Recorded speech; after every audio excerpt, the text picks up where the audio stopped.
Setelah rancangan Undang-Undang Ibu Kota Negara disahkan menjadi undang-undang, PKS yang merasa aspirasinya tidak digubris oleh anggota DPR lainnya serukan referendum terhadap Undang-Undang IKN yang baru sah tersebut.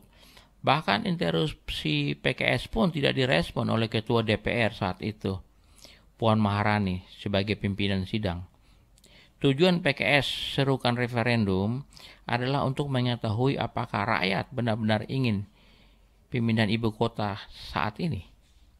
Berhubung keadaan negara yang tidak memungkinkan untuk melakukan pemindahan ibu kota karena masalah pandemi dan ekonomi yang juga sulit akibat pandemi juga. Biaya yang dibutuhkan untuk pemindahan dan pembangunan ibu kota Nusantara yang baru itu kurang lebih 500 triliun ya.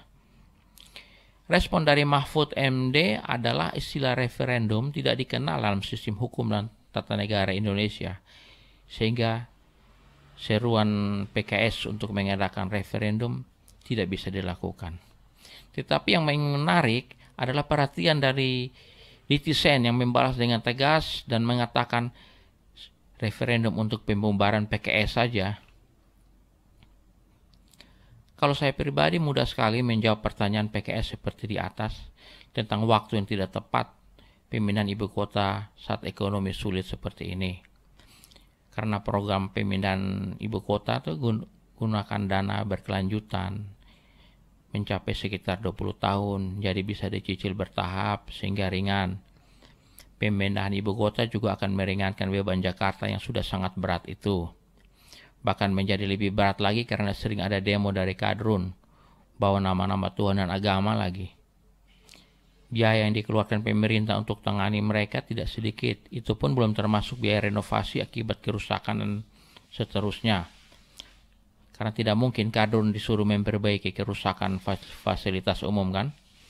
Akhirnya tersingkap alasan pemindahan ibu kota yang tidak dipublikasikan, yaitu untuk selamatkan NKRI dari orang-orang yang berpaham kadrun. Daripada keluarkan biaya hadapi demo anarkis kadrun, lebih baik gunakan dana tersebut untuk membangun ibu kota. Menjadi jelas kan?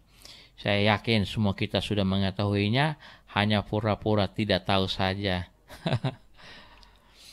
Kemarahan publik terhadap PKS yang berujung pada wacana pembubaran PKS sudah terlihat sejak PKS menolak tanda tangan rancangan undang-undang penghapusan kekerasan seksual yang kemudian menjadi rancangan undang-undang tindak pidana kekerasan seksual yang terkesan lebih mementingkan tindakan hukum daripada pencegahan dan perlindungan terhadap korban. Menurut Yulianti Mutmainah, Ketua Pusat Studi Islam, Perempuan dan Pembangunan Institut Teknologi dan Bisnis Ahmad Dahlan Jakarta, yang dilaporkan oleh Liputan 6 pada 20 Maret 2021, pentingnya rancangan undang-undang TPKS itu supaya ada perlindungan terhadap korban perkosaan. Paling tidak saat lakukan visum ke rumah sakit bisa gratis. Selama belum ada undang-undang tersebut, maka harus membayarnya. Selain itu, maka perempuan juga akan mengerti apa arti kekerasan seksual itu, sehingga mereka akan menyadarinya dan berani melaporkannya ke polisi. Kemudian perlindungan hukum terhadap mereka dengan sendirinya akan ada juga. Alasan PKS belum mau tanda tangan RUU TPKS tersebut karena ingin rancangan undang-undang tersebut juga mengatur tentang seks bebas dan seks menyimpang. Padahal tentang seks bebas sudah sering dilakukan patroli oleh Satpol PP masuk keluar penginapan memeriksa identitas tamu yang menginap. Jika tidak bisa buktikan sebagai pasangan sah, maka akan dibawa ke kantor polisi untuk pembinaan. Sedangkan tentang seks menyimpang itu mengarah kepada homoseksual dan lesbian dan sejenisnya yang jadi harus terhukum. Menurut saya mereka harus diobati supaya jadi sembuh, bukan untuk dihukum.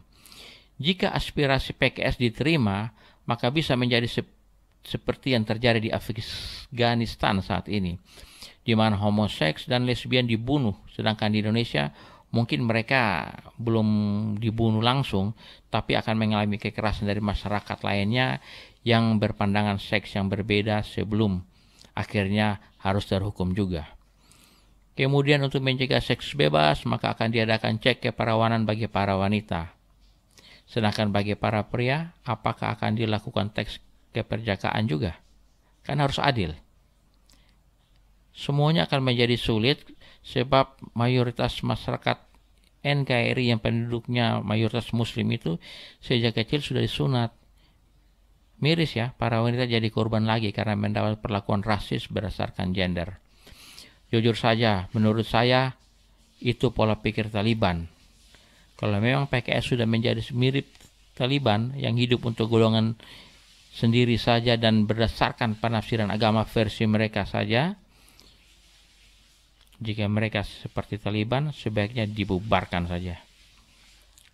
Karena aspirasi PKS belum diterima, mereka abaikan tanda tangan rancangan undang-undang TPKS, sementara para korban perkosaan yang sebagian besar adalah santri yang seiman dengan oknum-oknum PKS tersebut belum mendapat perlindungan maksimal. Mereka begitu tega, korban terus dibiarkan tanpa mendapat perlindungan maksimal karena belum bersedia tanda tangan rancangan undang-undang TPKS. Jadi pertanyaan besar, apakah benar PKS peduli pada keadilan dan kesejahteraan umat? Semakin yakin jika wacana PKS dibubarkan adalah solusi terbaik selamatkan bangsa. Lebih baik lagi jika mereka memilih untuk membubarkan diri seperti kata seorang pendirinya. Sebagai penutup, saya mau sampaikan sebuah fakta kasus di Aceh. Seorang tersangka ASN, aparatur sipil negara, yang jadi tersangka pemerkosaan anak kandung pada tingkat pertama, sidang tingkat pertama dinyatakan bersalah dihukum 180 bulan. Tetapi dia banding ke Mahkamah Syariah Aceh, dia dinyatakan tidak bersalah.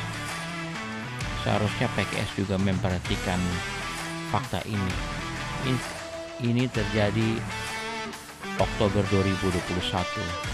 Tapi karena PKS juga tidak memperhatikan hal ini, maka saya menilai dan menganggap penundaan tanda tangan rancangan undang-undang TPKS oleh PKS lebih bermuatan politis. Karena itu, menurut saya PKS layak dibubarkan. Terima kasih.